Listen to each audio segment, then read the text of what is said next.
ભાવયાત્રા ભાગ 5 નેમનાથની ચોરી। પ્રભુજી આવી નેમનાથની ચોરી કે પુણ્ય પાપની બાળી રેલો। ડાબી બાજુ નેમનાથની ચોરી નામથી પ્રસિદ્ધ દેરાસરમાં પ્રવેશીને દર્શન કરીએ। નમો જીનાણમ। નેમિનાથ ભગવાન જાન લઈને રાજીમતીને પરણવા ગયા હતા, પણ અબોલ પશુઓના કરુણ કલ્પાંત સાંભળીને કરુણાના મહાસાગર પરમાત્માએ પરણ્યા વિના જ જાન પાછી વાળી હતી। નેમિનાથ ભગવાનની જાન, લગનની ચોરી વગેરે આ જિનાલયમાં છે। કલાત્મક કોતરણી જોવા જેવી છે। આ બધું જોતા માણસ ભૂલભુલામણીમાં પડી જાય છે, માટે આને ભૂલભુલામણીનું દેરાસર પણ કહેવાય છે। ઘુમ્મટમાં કમલપત્ર, નાગપાશ, રાજીમતીનો વિલાપ, અષ્ટમહાસિદ્ધિ વગેરે દ્રશ્યો પણ છે। વળી આ જિનાલયમાં 170 જિનેશ્વર ભગવંતોનો સુંદર પટ્ટ દર્શનીય છે। જ્યારે આપણા ભરત ક્ષેત્રમાં બીજા શ્રી અજિતનાથ ભગવાન વિચરતા હતા, ત્યારે પાંચે ભરત ક્ષેત્ર અને પાંચે ઐરાવત ક્ષેત્રમાં એક એક ભગવાન વિચરતા હતા। એટલું જ નહીં, દરેક મહાવિદેશ ક્ષેત્રમાં 32 વિજય મોટા દેશો આવેલી છે। કુલ 5 મહાવિદેશ ક્ષેત્ર હોવાથી બધું મળીને 5 ગુણ્યા 32 160 વિજય થઈ।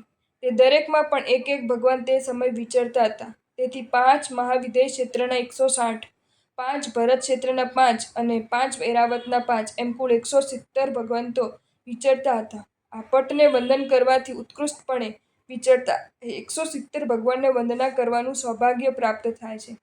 નમો જીનાણમ કહીને વંદના કરીએ। આપણે નેમનાથની ચોરીની આ દેરાસરમાં દર્શન કર્યા, બધું બારીકાઈથી નિહાળ્યું। હવે આપણે સામેની બાજુ જઈએ। સંવત્સરણ મંદિર। પરમાત્મા પ્રત્યેની ભક્તિથી પ્રેરાઈને દેવો સંવત્સરણની રચના કરે છે। વિષયાવશ્યક ભાષ્યવૃત્તિ ગ્રંથમાં વર્ણવ્યા પ્રમાણેનું આ સંવત્સરણ છે। 18મા સૈકામાં બન્યું છે। તેમાં બિરાજમાન પરમાત્મા મહાવીર દેવને વંદના કરીએ। નમો જીનાણમ। અમીજરા પાર્શ્વનાથનું જિનાલય। બાજુમાં થોડા પગથિયાં ચડ્યા ત્યાં તો આવ્યું અમીજરા પાર્શ્વનાથ ભગવાનનું જિનાલય। શ્યામ વર્ણના નયન મનોહારી છે। ભગવાન બસ જોયા જ કરીએ, ખસવાનું મન જ થતું નથી। વિક્રમ સંવત 1791 વૈશાખ સુદ સાતમના મહામંત્રી ભંડારી રત્નસિંહજીએ પ્રતિમા ભરાવી છે। પાછળના ભાગથી નવટુંકના ગગનચુંબી જિનાલયોની દર્શન થઈ રહ્યા છે। નમો જીનાણમ કરીને પગથિયાં ઉતરીએ। જમણી બાજુના નાના દેરાસરમાં બહારથી જ દર્શન થાય તેવા અદ્ભુત નંદીશ્વર દીપ અને અષ્ટાપરજી તીર્થના 2 પટ્ટ છે। અખંડ આરસની શિલામાંથી તે કંડારાયા છે। કલા કામગીરી અજબની છે। તેના દર્શન કરીને પાછી ડાબી બાજુ જઈ નેમનાથની ચોરીના દેરાસરની પાસે પહોંચીએ। પુણ્ય પાપની બાળીમાં। પુણ્ય પાપની બાળી। પુણ્ય પાપનું પારખું કરવાને ગુણવંત મોક્ષબાળી નામે છે, ત્યાં બેસી નિકસો સંત। દેરીમાં સામે દેખાય છે સાંઢણી ઉપર બેઠેલા શેઠ અને તેની આગળ નીચે દોરડું લઈને બેઠેલા રબારી। સાંઢણીના પગ વચ્ચેની જગ્યાએ પુણ્ય પાપની બાળી કહેવાય છે। જે આ બાળીમાંથી નીકળી જાય છે તે પુણ્યશાળી કહેવાય છે। જેઓ નીકળી શકતા નથી તેઓ પછીથી તપ કરીને પુણ્યશાળી બને છે, અને તપથી શરીર પાતળું થવાથી આરામથી આ બાળીમાંથી બહાર નીકળી જાય છે। આ દેરી પાછળ શત્રુંજય ગિરિરાજ પ્રત્યે અસીમ આસ્થા ધરાવતા ભાગ્યશાળીના બલિદાનનો ગૌરવસભર ઇતિહાસ છુપાયેલો છે। આજથી લગભગ 800 વર્ષ પહેલાં પાટણના મણિયાતી પાડામાં રહેતા બાલ બ્રહ્મચારી પ્રતાપદાસ શેઠ શત્રુંજય ગિરિરાજ પ્રત્યે અતિશય ભક્તિભાવ ધરાવતા હતા। તેઓ કાર્તકી ચૈત્રી પૂનમની યાત્રા તો કરે જ, તથા દર વર્ષે કારતક સુદ તેરસ ચૌદસ પૂનમનો ચોવિયારો અઠ્ઠમ કરે। ચોમાસી પ્રતિક્રમણ કરીને પવન વેગી સાંઢણી ઊંટડી ઉપર બેસીને રબારી સાથે કાર્તિકી પૂર્ણિમાએ શત્રુંજય ગિરિરાજ પહોંચી જાય। ભાવ વિભોર બનીને યાત્રા કરે। 10 વર્ષનો આ ક્રમ। પણ એકવાર વરસાદ ન થવાના કારણે ભયંકર ગરમીથી અઠ્ઠમ ભારે પડ્યો, છતાં યાત્રા કરવા ચોમાસી પ્રતિક્રમણ પછી નીકળ્યા તો ખરા। વલ્લભીપુર પહોંચતા તો હાંફી ગયા, છતાં યાત્રા કરવાનો ભાવ ઉછળતો જતો। માંડ માંડ શત્રુંજયની તલેટીએ પહોંચ્યા। એક નિર્ણય કર્યો કે આ દેહથી નહીં તો દેવ થઈને દેવાધિદેવના દર્શન કરીશ। આ નિર્ણયપૂર્વક દાદાનું ગિરિરાજનું તથા અરિહંતાદિનું શરણું સ્વીકાર્યું। દુષ્કૃત ગર્હા સુકૃતની અનુમોદના કરી। ગિરિવરના ધ્યાનમાં મન એકાગ્ર બનાવીને પોતાના પ્રાણ ત્યજ્યા। તળેટીએ રહેલી સાંઢણી થાકીને લોથપોથ થયેલી, તેણે પણ સમજપૂર્વક ત્યાં તળેટીમાં જ પોતાના પ્રાણ છોડ્યા અને અલૌકિક મૃત્યુને પામી। સાથે રહેલો ભદ્રિક શ્રદ્ધાળુ ચારણ પણ મારા શેઠના જે નાથ તે જ મારો સાથ, એ ભાવથી તે પણ ત્યાં ચિરનિદ્રામાં પડી ગયો। આ રીતે યાત્રા કરનારા શેઠશ્રી, યાત્રા કરાવનારી સાંઢણી અને તેની અનુમોદના કરનાર ચારણ એકી સાથે ત્રણેય ગિરિવરના શરણે મૃત્યુને વર્યા. આવા મહાન નિષ્ઠાવાળા ગુણવ્રત અને શીલ સંપન્ન ભાવુક યાત્રિકની સ્મૃતિ ચિરંજીવી રહે તે આશયથી ત્યાં સંઘે નિર્ણય કર્યો અને સાંઢણી ઉપર સવારી કરતા તે શેઠની આદર્શરૂપ પ્રતિમા કંડારીને ગિરિરાજ ઉપર સ્થાપિત કરી. આ સમાચાર પાટણમાં કારતક વદ બીજે મળ્યા એટલે અત્યારે તેમના બંને ભાઈઓના પરિવારમાં કાકાજી સાહેબનો એ દિવસ ઉજવાય છે.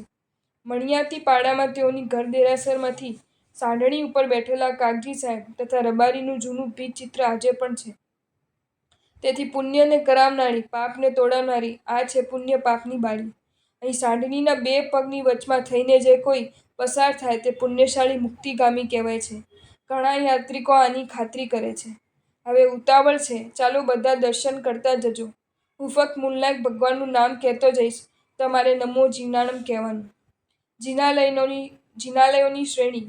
હવે ડાબી બાજુમાં લાઈનમાં આવેલા પહેલા વિમલનાથ, અજીતનાથ, સહસ્ત્રફણા ફાસનાથ, નલિન મનોહર દેરી, ધર્મનાથ, ચંદ્રપ્રભ સ્વામી, પાર્શ્વનાથ, સુમતીનાથ, શાંતિનાથ, સહસ્ત્રફણા પાર્શ્વનાથ અને કુમારપાલ રાજાએ બનાવેલા દેરાસરમાં પણ નમો જીનાણમ કહીને વંદના કરીએ.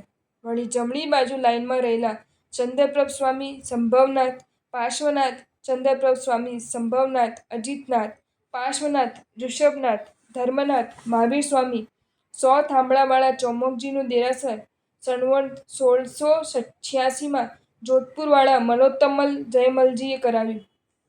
કપડવંજવાળાના ઋષભદેવ અને પદ્મપ્રભ સ્વામીના જિનાલયના દર્શન વંદન કરીએ. નમો જીનાણમ. અછલગચ્છીય સુથરીના શ્રાવકનું જિનાલય અને કલ્યાણસાગર સુરી દ્વારા પ્રતિષ્ઠિત શાંતિનાથનું જિનાલય પણ છે. ગુરુવંદના. આગળ જતાં જમણી બાજુ સાવ રસ્તા ઉપર ગુરુમૂર્તિની દેરી આવી. તેમાં શત્રુંજય ગિરિરાજના અદ્ભુત મહિમાને વર્ણવતા શ્રી શત્રુંજય મહાત્મ્ય ગ્રંથના રચયિતા શ્રી ધનેશ્વર સુરજીની ગુરુમૂર્તિ છે. ગુરુના ચરણ કમલમાં મથ્થ એણ વંદામી કહીને તેમના વંદના કરીએ. ગુરુ મૂર્તિનું આ શિલ્પ દર્શનીય છે. વીર વિક્રમસિંહનો પાળિયો. હવે આગળ વધી રહ્યા છીએ. સામે જમણી બાજુ ફૂલવાડાની નજીકમાં કુમારપાળના મંદિરની સામે લીમડાની ડાળ નીચે વીર વિક્રમસિંહની પરાક્રમ ગાથાની સ્મૃતિ કરાવતો વિક્રમસિંહનો પાળિયો દેખાય છે, જે વિક્રમસિંહની કથાને યાદ કરાવે છે. વીર વિક્રમસિંહ ભાવસાર. એક સમય હતો જ્યારે ગરવા ગિરિરાજ પર ઘનઘોર આડબીડ જંગલો હતા. હરાભરા ગિરિવરની કંદરાઓમાં રાણી પશુઓ નિવાસ કરતા.